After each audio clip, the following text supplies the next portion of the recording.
Everyone told me I'd feel it the second they put her in my arms. That rush, that wave of love so big it would swallow every ounce of exhaustion whole. I waited for it in the hospital room, blood still drying on the sheets, my daughter wrapped in that little striped blanket they all use. I looked down at her tiny red face and I felt nothing. Not nothing like empty, nothing like static. Like my body had used up every feeling it had just getting her here, and there was nothing left over for the part where I was supposed to fall in love. I told myself it would come. Everyone said give it a few days. So I smiled for the photos. I posted the one with the pink bow headband caption or whole word. 43 likes, comments saying she's so lucky to have you. I read every single one and felt like a fraud. By week 3, I hadn't slept more than 90 minutes at a stretch. My husband Daniel was back at work, exhausted in his own right, doing his best. He would ask, "How are you doing?" And I would say, "Tired but good." Because good was the answer that let the conversation end. The real answer, I don't know if I love her and I think something is wrong with me. Felt like something I could never say out loud. Not to him, not to my mother, not to anyone. I started having these thoughts that scared me. Not thoughts of hurting her, never that, but thoughts like she would be better off with a mother who actually feels this the right way. Thoughts like everyone would function better without me in the room. I didn't tell a single person. I thought if I said it out loud, they would take her away from me. So I just got quieter. I got smaller. I started timing my showers to how long she had stayed asleep in the bouncer, because that was the only version of alone I got anymore. My sister came to visit when the baby was 6 weeks old. She only stayed 2 hours, but she noticed things I thought I was hiding well. The sink full of bottles I hadn't washed in 2 days. The way I flinched when a baby cried instead of moving towards her. The way I hadn't changed out of the same shirt since Tuesday and it was Friday. She didn't say anything dramatic. She just sat next to me on the couch, took the baby out of my arms so I could put my hands down for a second and said, "You haven't asked to hold her back in 20 minutes. That's not like you." I don't know why that was the sentence that broke something open. Maybe because it wasn't an accusation. It was just an observation, gentle enough that I didn't have to defend myself against it. I started crying and I couldn't stop, and once I started, everything came out. The numbness, the guilt about the numbness, the thoughts I had been too afraid to say.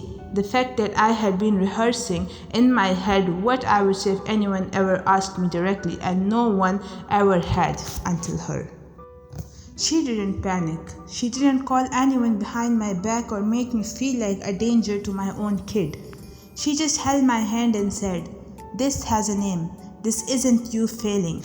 This is postpartum depression, and it's treatable, and you are not going to feel like this forever. But we need to get you help this week, not eventually." That night she helped me call my OBs after hours line. I remember sitting on the bathroom floor with the phone against my ear, Daniel standing in the doorway looking like someone had knocked the wind out of him, because I think that was the first time he understood how bad it had actually gotten. Not because I hadn't loved him enough to tell him, because I hadn't loved myself enough to think I deserved to be believed. The nurse on the line didn't make me feel crazy. She asked me a list of questions, calm, direct, like she had asked them 1,000 times before, because she had. She told me what I was describing had a clinical name and a real treatment path, therapy. And for a lot of women, medication that actually helped rebalance what pregnancy and birth had knocked sideways. She got me an appointment for the next morning, not weeks out. I wish I could tell you it fixed itself overnight. It didn't.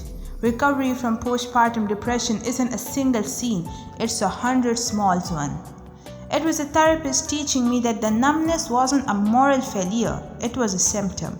It was Daniel taking the 2 a.m. feed for 2 straight weeks so I could sleep in actual blocks of time. It was my sister showing up on Tuesdays without asking, just showing up because she said recovery needed witnesses, not just appointments. The love did come, not in the hospital room lightning bolt way everyone promised me. It came in pieces. The first time I laughed at something my daughter did. The first time I reached for her before she even cried. The first morning I woke up and my first thought wasn't dread. She's 2 now. When I heard about the Lindsay Clancy case, I remembered my own postpartum depression. My daughter, she's now 2. I held her a little tighter this morning while she smeared yogurt in my hair and screamed with laughter about it, and I felt something I couldn't have imagined feeling on that bathroom floor. Grateful that someone noticed before I sank me any further, and grateful I let them. If you are in the thick of it right now, if you are smiling in the photos and drowning in the space between them, please hear me. It is not a character flaw, and you are not the only one. Postpartum depression is common and it is treatable. And asking for help is not the thing that makes you a bad mother. Staying silent is the only thing that could have made their story end differently. If you or someone you know is struggling after having a baby, please reach out to a doctor, midwife, or a postpartum support line.